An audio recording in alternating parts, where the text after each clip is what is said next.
বিজেপির নেতা সুকান্ত মজুমদার তৃণমূল কংগ্রেসের রাজ্যসভার প্রার্থী আইপিএস প্রাক্তন ডিজি রাজীব কুমারকে নিয়ে খুব বড় বড় কথা বলছেন। নীতি, নৈতিকতা, সততার অনেক প্রশ্ন তুলছে।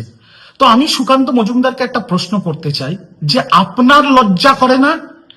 আপনার লজ্জা করে না? আপাদমস্তক একটা দুর্নীতিগ্রস্ত ব্যক্তি, নারদা এবং সারদা কাণ্ডে ইডি আর সিবিআই এর চার্জশিটে যার নাম আছে, বিজেপির প্রকাশিত ভিডিওতে টাওয়েলে মুড়িয়ে যাকে টাকা নিতে দেখা গেছে, সেই শুভেন্দু অধিকারীর পাশে বসে দলীয় বৈঠক করতে, সেই শুভেন্দু অধিকারীর পাশে বসে সার্বজনীন সভা করতে।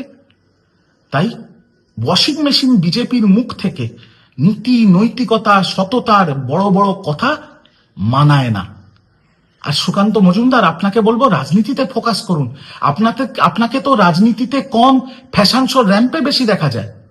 আর মনে রাখবেন সুকান্ত মজুমদার, যেভাবে বিজেপি বাংলাকে আক্রমণ করেছে, যেভাবে আমাদের মাতৃভাষা বাংলাকে অপমান করেছে, বাংলার মনীষীদের অপমান করেছে, যেভাবে বাংলার ন্যায্য বৈধ টাকা বন্ধ রেখে বাঙালিকে ভাতে মারার চেষ্টা করেছে, আগামী দিনে বাংলার মানুষ আপনাদের 50-এর নিচে নামিয়ে দেবে, 50-এর নিচে।